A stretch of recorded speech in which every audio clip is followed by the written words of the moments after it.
Here we go. Hey, tubes. Jonathan was wrong here, Truth and Budget.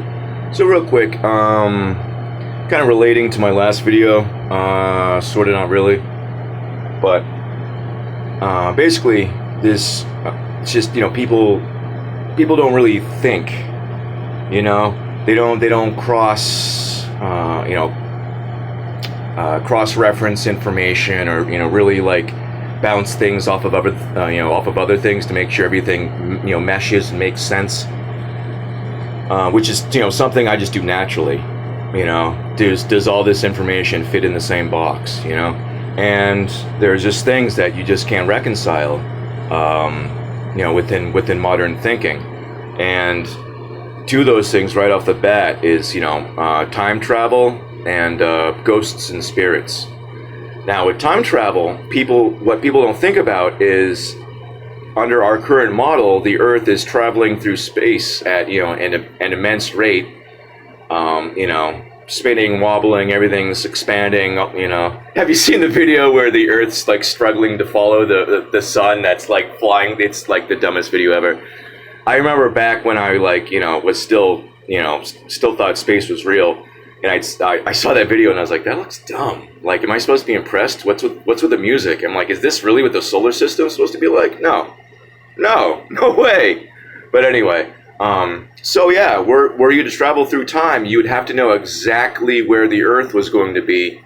So you would have to be on the nose. There was no like, oh, they sent me back too far. If they sent you back too far, you're floating around like a cauliflower in space. You're just like bobbing around like, and you're dead. Your eyeballs burst out of your face or whatever. There's just no way. You would have to know exactly where the Earth was going to be. So as far as what speed we're traveling at, all that stuff, where we're headed, where we were, you would have to exactly know all of that. That would have to be precise for time travel to be possible. And a lot of people believe in time travel, and a lot of people believe in space. So feel free to have them reconcile those two concepts. Please, please, please, please. And number two, spirits. Ghosts and spirits. Apparently they're subject to gravity and stuff. I mean, they'd have to be, because they're incorporeal, which means they don't have flesh. They don't have solid flesh. Corporal. So they're able to. Excuse me. I've been trying not to do that. It's just worked its way down. So how do they?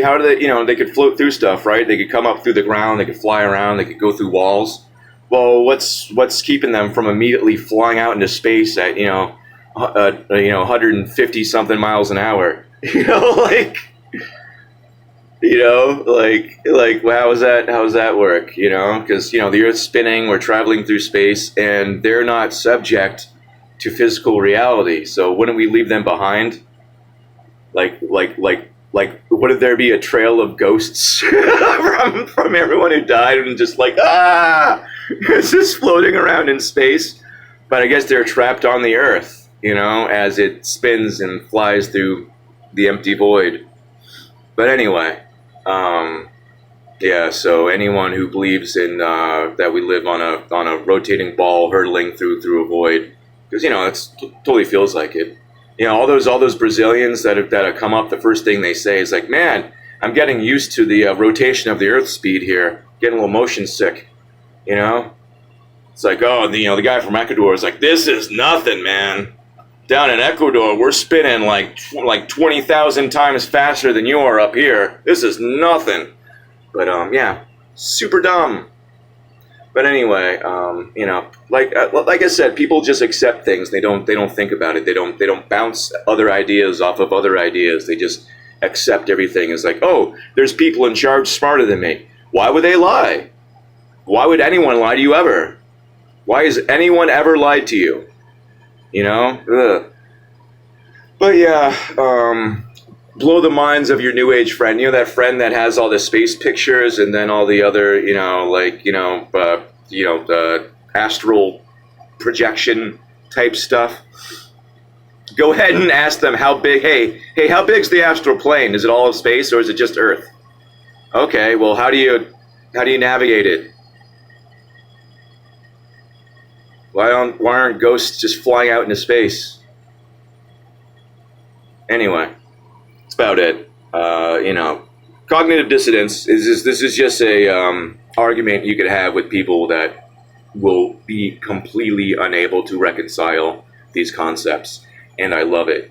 Also, I'm not the one that came up with this. Someone who's a regular old had gosh, it might have been friggin' Adam from Your Movie Sucks. I don't even know who it was, but I was like, you know what?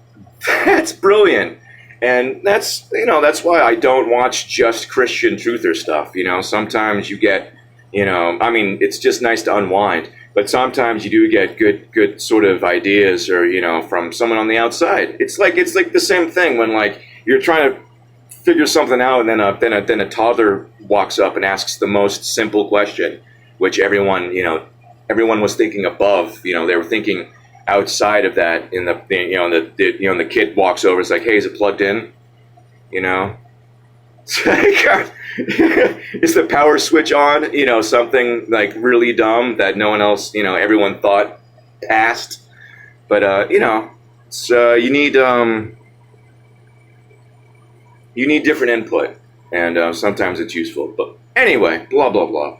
Like I said, pose this as a question to your friends who believe in space and spirits or time travel in space or yada yada yada. They'll probably have the same reaction. People are like, I don't know. They just excuse me. But some people might actually be like, oh wow, hold on, I need to rethink my everything.